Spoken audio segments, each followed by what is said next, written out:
Hai teman-teman, mari kita membahas materi mengenai aspek sosial ekonomi. Aspek sosial ekonomi. Setiap usaha yang dijalankan tentunya akan memberikan dampak positif dan negatif.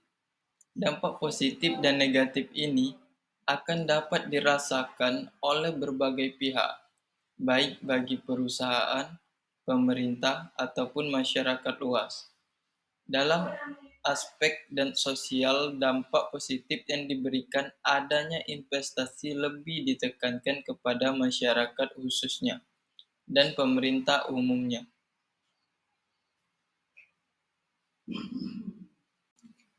Dampak positif dari aspek sosial bagi masyarakat secara umum adalah tersedianya sarana dan prasarana yang dibutuhkan seperti pembangunan jalan, jembatan, listrik, dan sarana lainnya. Kemudian bagi pemerintah dampak negatif dari aspek sosial adanya perubahan demografi di suatu wilayah, perubahan budaya dan kesehatan masyarakat.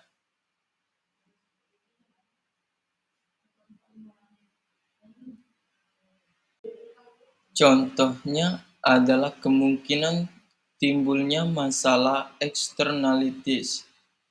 Suatu proyek mungkin mempunyai dampak eksternal yang menguntungkan atau merugikan, seperti misalnya didirikan seperti pengalengan ikan yang menyerap tenaga kerja cukup banyak.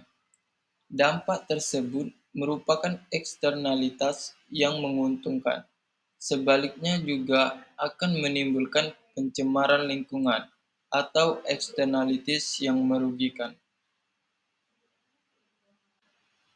Jadi, dalam aspek ekonomi dan sosial yang perlu ditelaah, apakah usaha atau proyek yang dijalankan akan memberikan manfaat secara ekonomi dan sosial kepada berbagai pihak atau sebaliknya.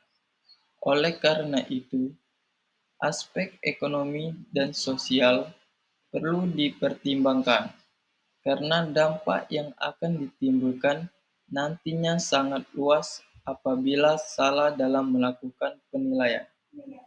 Manfaat ekonomi dan sosial.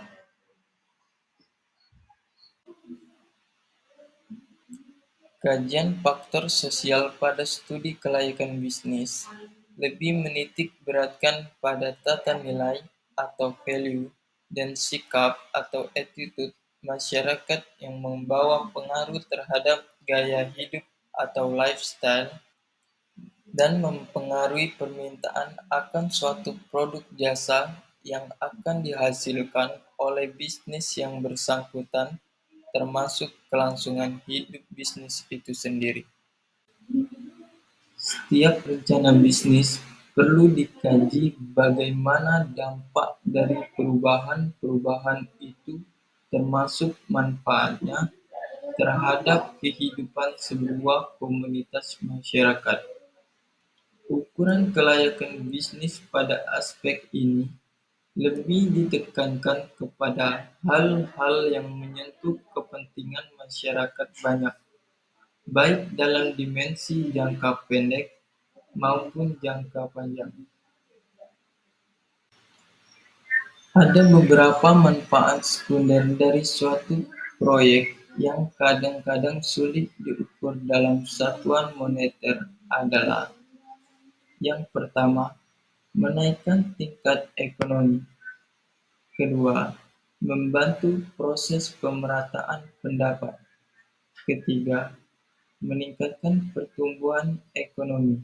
Keempat, mengurangi pengangguran atau menambah swadaya negara.